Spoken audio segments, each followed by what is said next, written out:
Hai mahasiswa semuanya, salam sehat dan tetap semangat. Di kesempatan yang berbahagia ini ketemu lagi dengan saya, Nasrul Effendi, di mata kuliah Manajemen Strategi. Video pembelajaran kali ini, saya akan memaparkan secara singkat mengenai konsep manajemen strategi.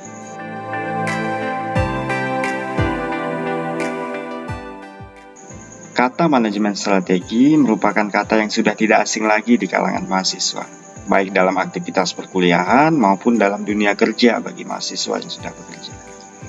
Tetapi tidak ada salahnya jika kita mereview kembali apakah manajemen strategi itu untuk menambah wawasan dan pengetahuan kita yang lebih baik lagi tentunya.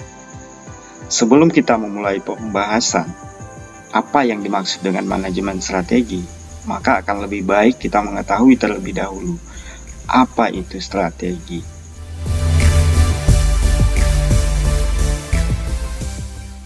Strategi secara sederhana adalah cara, jalan, atau apa saja yang dilakukan dalam mencapai tujuan yang telah ditetapkan.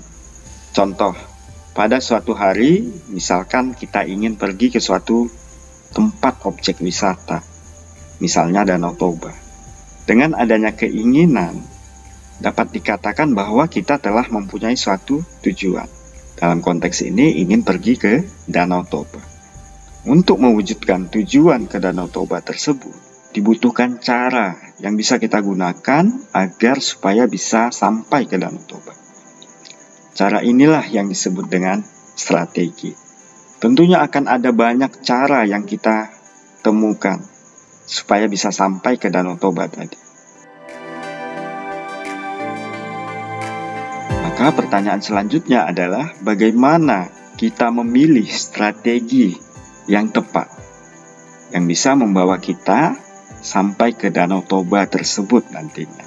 Misalnya, di antara berbagai alternatif cara yang dapat kita gunakan untuk sampai ke Danau Toba, bisa kita lakukan dengan cara menggunakan bus umum, menggunakan jasa travel, mengendarai mobil atau sepeda motor pribadi, atau bahkan dapat dilakukan dengan berjalan kaki. Jadi ada beberapa variasi strategi yang bisa kita gunakan, di mana beberapa variasi strategi tersebut memiliki berbagai kelebihan dan kekurangan yang berbeda antara satu dengan yang lainnya. Dan sangat tidak mungkin bagi kita untuk menggunakan semua strategi tersebut. Oleh karena itu, yang menjadi pertanyaan, strategi mana yang akan kita pilih? Dalam memilih strategi, hal yang menjadi pertimbangan pengambilan keputusan adalah sejauh mana suatu strategi efektif dan efisien ketika kita gunakan untuk mencapai tujuan. Efektif yang dimaksud di sini adalah cara tersebut kita gunakan bisa lebih cepat membawa kita sampai kepada suatu tujuan tadi. Efisien yang dimaksud di sini adalah dengan cara tersebut, biaya yang kita gunakan lebih sedikit. Efektif dan efisien merupakan dua hal yang dipertimbangkan dalam proses pengambilan keputusan strategi. Biasanya yang cepat itu mahal dan yang murah itu lambat. Jadi esensi pengambilan keputusan sebenarnya adalah bagaimana kita memilih kombinasi antara kecepatan dan biaya dalam mencapai tujuan yang sudah kita tetapkan. Lantas, apa perbedaan antara strategi dan manajemen strategi? Dari definisi, manajemen strategi itu merupakan upaya manajerial menumbuh kembangkan kekuatan perusahaan untuk mengeksploitasi peluang bisnis yang muncul guna mencapai tujuan perusahaan yang telah ditetapkan sesuai dengan visi misi perusahaan. Atau dapat juga dikatakan bahwa manajemen strategi adalah seperangkat ilmu, seni dan keterampilan yang digunakan perusahaan untuk mencapai tujuan. Sehingga bedanya dengan strategi yaitu pada manajemen strategi tidak terbatas menggunakan cara yang biasa-biasa saja. Karena permasalahan pada suatu perusahaan lebih bersifat komprehensif, sehingga dibutuhkan penerapan ilmu, seni, dan keterampilan khusus yang bisa dipelajari oleh seluruh elemen perusahaan yang terlibat dalam perancangan strategi perusahaan itu sendiri. Misalnya, perusahaan X menginginkan peningkatan penjualan setiap bulan dari 10 miliar menjadi 15 miliar. Pertanyaannya, apa strategi yang harus diterapkan oleh perusahaan? Untuk menjawab pertanyaan ini tidak mudah. Tidak semudah menjawab pertanyaan bagaimana cara untuk pergi ke Danau Toba. Oleh karena itu, perusahaan harus meninjau dari berbagai aspek yang ada di dalam perusahaan sebelum menentukan cara yang tepat untuk mencapai tujuan tersebut. Di antara aspek yang harus ditinjau oleh perusahaan, diantaranya adalah aspek pemasaran. Penjualan akan berpengaruh dengan sejauh mana upaya pemasaran dilakukan oleh suatu perusahaan. Kemudian aspek pelayanan dan aspek lainnya. Aspek pemasaran secara umum akan berhubungan dengan apa produk yang diminati pasar saat ini. Perusahaan harus jeli dalam menghasilkan produk yang akan dijual. Mana yang menjadi produk unggulan harus ditentukan oleh perusahaan. Karena dengan adanya produk unggulan, maka peluang untuk mewujudkan peningkatan angka penjualan akan lebih mudah dicapai.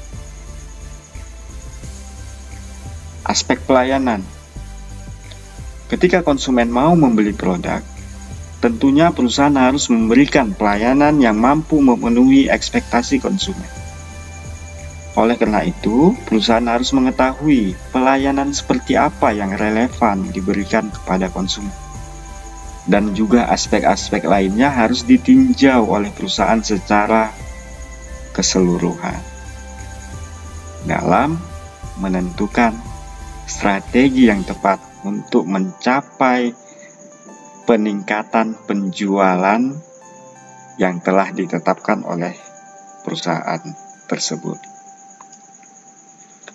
Nah, dari contoh yang saya sampaikan, kita pahami bahwasannya banyak aspek yang harus diperhatikan oleh perusahaan ketika menentukan strategi yang tepat untuk mencapai tujuannya. Dari setiap aspek tersebut, ada ilmunya, ada seni, dan dibutuhkan keterampilan. Ada ilmu untuk mengetahui produk yang diminati pasar. Ada seni yang dapat dijalankan untuk melayani konsumen sehingga konsumen merasa senang dan mau membeli lebih atas produk yang ditawarkan oleh perusahaan. Ada juga keterampilan yang dibutuhkan untuk menata persediaan sehingga tersusun dengan rapi dan baik demi terjaganya kualitas produk perusahaan tersebut. Jadi dalam konteks manajemen strategi, seluruh kumpulan aspek yang ada pada perusahaan akan dirangkum dalam manajemen strategi. Sehingga seluruh elemen yang terlibat di dalam menentukan strategi perusahaan harus menguasai ilmu, seni, dan keterampilan yang sesuai dengan tujuan, visi, dan misi perusahaan tersebut.